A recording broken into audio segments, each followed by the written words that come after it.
Dear viewers across the world, most welcome to my channel NAGA World Conflict Zone. Context: Palestinians are determined to defeat the Oslo culture.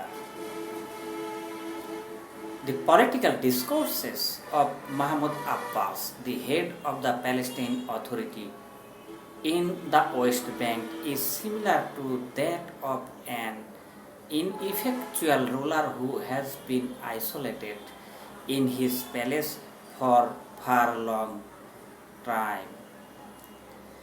The rulers speak of prosperity and peace and tirelessly count his innumerable achievements while his peoples are dying of starvation outside and pay pointlessly begging for his attentions. But Abbas is no ordinary ruler. He is president by name only, a designated leader simply because Israel and the US led international political system insist on recognizing him as such. Not only did his political mandate expire in 2009, but it was quite limited even prior to the date. At no point in his career did Abbas ever represent the entire Palestinian people. Now at 85 years of age, the chances are that he will never serve in such a role.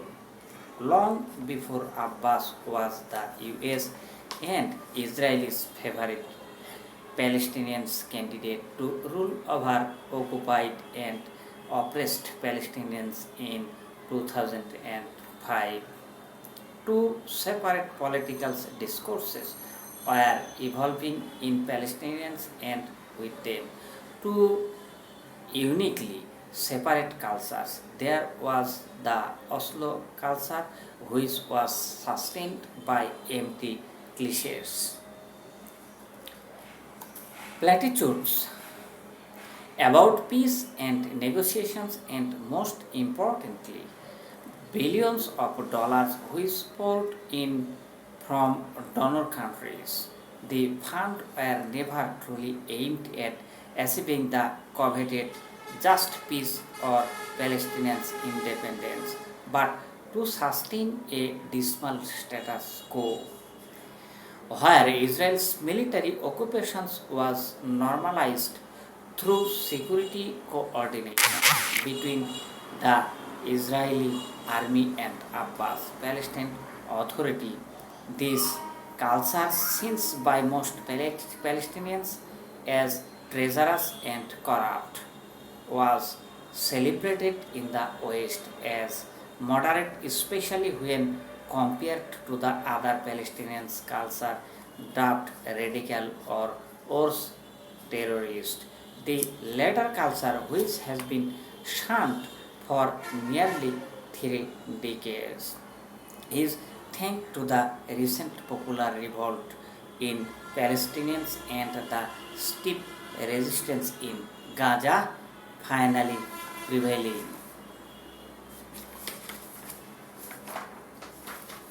The show of the strength exhibited by the Palestinian resistance in the besieged Gaza Strip beginning on May 10, especially within the context of a popular uprising that has finally unified Palestinians, yet not only in the occupied territories but all of historical Palestinians, is inspiring a new language.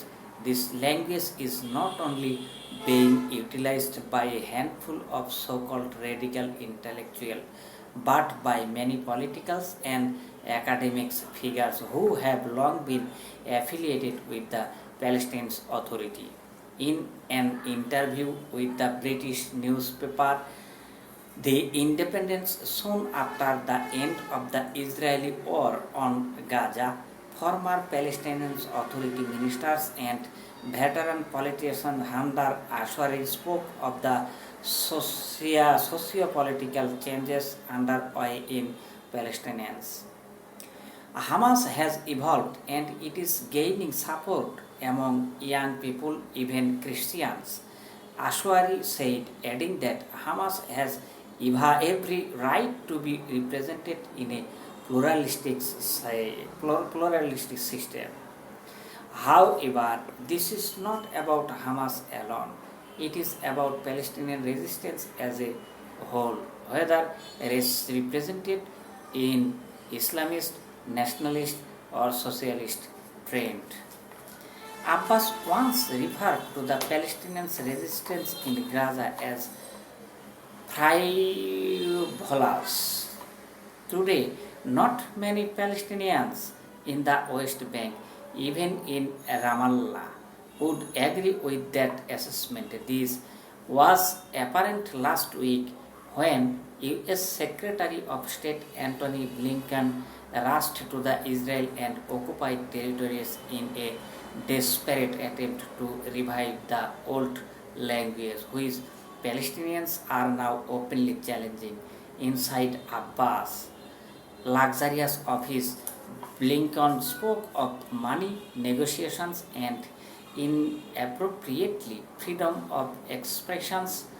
Abbas thanked the American diplomat, oddly demanded a return to the status quo in Jerusalem, renounced violence and terrorism, and called for peaceful popular resistance. However, in the streets of Ramallah, a few hundred meters away from the Blinken-Abbas spectacle, thousands of Palestinians were battling Palestinian Authority police while chanting, "America is the head of the snake, security coordination is shameful, and the Oslo Accord are gone." The protesters included Muslims and Christian, men and women, young and old, and represented all Palestinian factions, including the Palestinian Authority's dominant party and Abbas' own Fatah.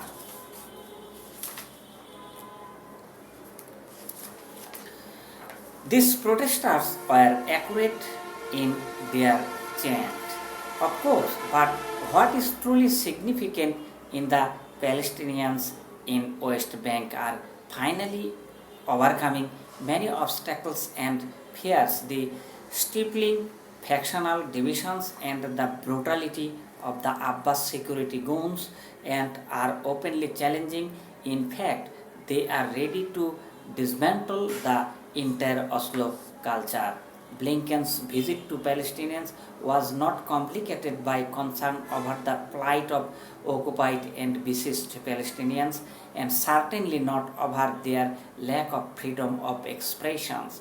If that was the case, the US could simply end or at least condition its $3.8 billion of annual military aid to the Israel. But Blinken, as the top representative of the Biden administration's foreign policy, had nothing to offer by way of new ideas, strategies, or plans, let alone language. All that brought was the promise of more money for Abbas, as if American aid is what the Palestinians are fighting and dying for. The latest Israeli bloodshed in Gaza, the killing of hundreds and the wounding of thousands, the wanton destructions and systemic violence, is a watershed moment in the history of Palestinians, not because of the tragedy that Israel has once more orchestrated, but because of the resilience of the Palestinian people and their collective response to the tragedy.